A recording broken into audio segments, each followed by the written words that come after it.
بحث‌های انگیزشی، سخنرانی‌های انگیزشی میاد شما رو باد میکنه.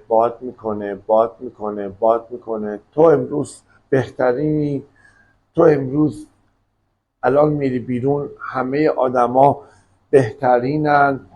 وقتی این تفکر رو داری الان میری تو خیابون 100 تا پیشنهاد خوب بهت میشه، 100 تا پیشنهاد کاری بهت میشه.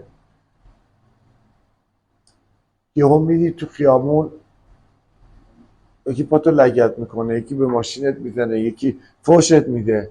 یهو میبینی انگار که این بادکنکه یه دونه سوزن خورد و دیگه کار بدی که میکنه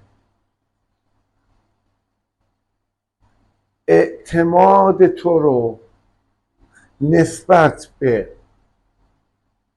این مسائل یا این صحبت ها میگیره. یعنی کار بدترش اینه، تو شما دیگه هیچ اعتقادی به نمیدونم اینکه انرژی خوب وجود داره، آدمای خوب هستن، انرژی مثبت بفرستی و صحبت انگیزشی دقیقا با شما این رفتار رو انجام میده.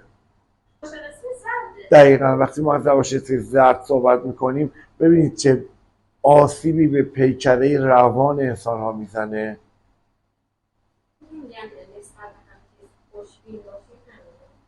ببین ما خوشبینی منطق داره. شما نمیتونید نسبت به همه آدما و همه چیزهای دور اطرافت خوشبین باشی.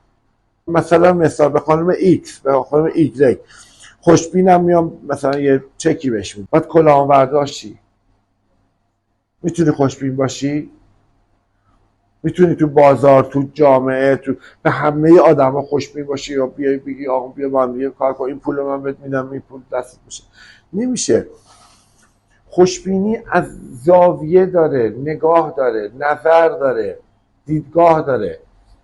تو میتونی نسبت به اینکه خب اوکی من آدم خوبی هستم و قطعا آدمای خوبی میان سمت من. ببینید نوع نگاه رو نگاه کنید.